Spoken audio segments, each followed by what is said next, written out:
Damien and I found the others across the way, looking at the beaver again. "You guys ready to go see a movie?" I asked them. Mike jumped about 2 feet when I had spoken. All of us laughed. "Did I scare you?"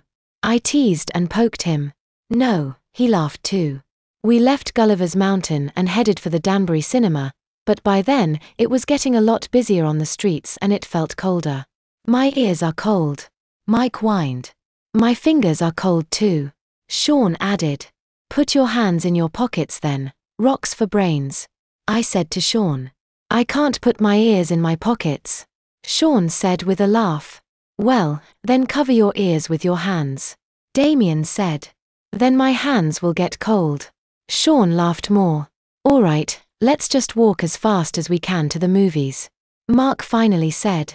The 5 of us were moving pretty fast and made it to the cinema within about 15 minutes or more.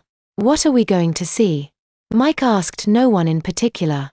"I want to see Underdog," Mark said. "Yeah, Underdog," Damien cheered. Sean then piped in with, "That's okay with me. I've not seen it yet," Mike said with a shrug, as he looked at me to cast the final vote. "Is it any good?" I asked.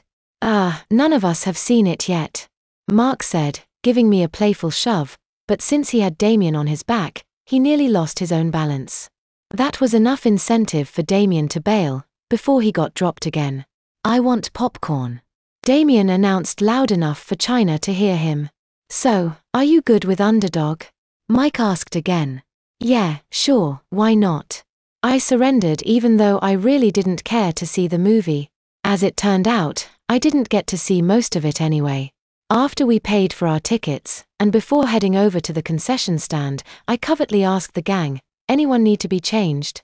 Even though it hadn't been very long since we had left Gulliver's Mountain where they all got changed into fresh diapers, I thought that I'd ask just in case one or more of them needed freshening up before sitting for over an hour and a half in the theater. "Not me," Damien said proudly.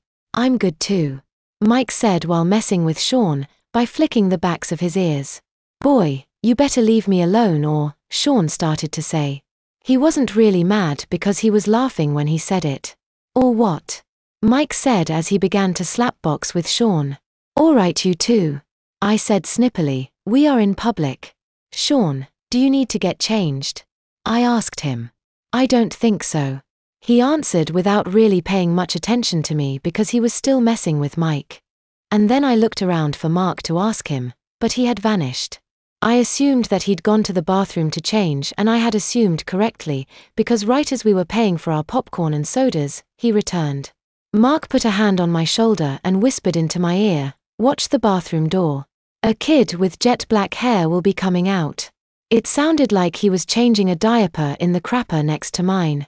We still had about 20 minutes before our movie was due to start, so Mike, Sean and Damien all headed for the arcade games, while Mark and I waited for the kid to come out. "How do you know what he looked like?" I asked Mark. "I was combing my hair before I got changed and saw him come in." Mark said, "He was acting paranoid and kept checking to see if I had noticed him come in."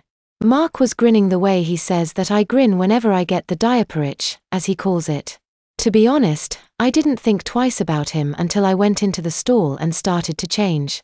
Mark said as he took a fistful of popcorn and crammed it into his mouth. Mark tried to continue talking with his mouth full, but I elbowed him in the rib, chew, then swallow, then speak. Waiting for that kid to come out seemed to take forever. People kept going in and coming out, but still not the kid we were expecting. "There," Mark said, hitting me so hard that I nearly dropped the tub of popcorn. I quickly looked up from the popcorn to see a boy who must have been 12 or 13, cautiously walking out of the bathroom. He was looking this way and that, as though he was expecting someone to jump out of nowhere and capture him. He was wearing a green windbreaker that was way too light for the time of year, faded blue jeans that were too short but blended well for checking out his red Converse high tops. His hair was indeed jet black, and from the look of it, he had what is known as a mother's hack job. When will mothers stop trying to play barber and let a guy get a real haircut? "Looks like he might be at least partly Asian," Mark commented, and we would later learn that he was part Japanese from his father's side. When he had wandered about 10 feet from the bathroom, He began to walk toward the concession stand at a quickened pace, and that was his undoing. If he would have continued walking slowly and deliberately, there would have been less chance of someone noticing his unusual waddling gait. I've seen that walk enough times now to know the diaper walk when I see it. No doubt about it, he's a wearer too. I said to Mark. Boy, you must lead a charmed life. Mark told me. Yeah, I know what you mean. It's like you guys are pulled toward me. I said. You guys? Mark asked in an accusing tone. You heard me, diaper boy. I said purposefully loud.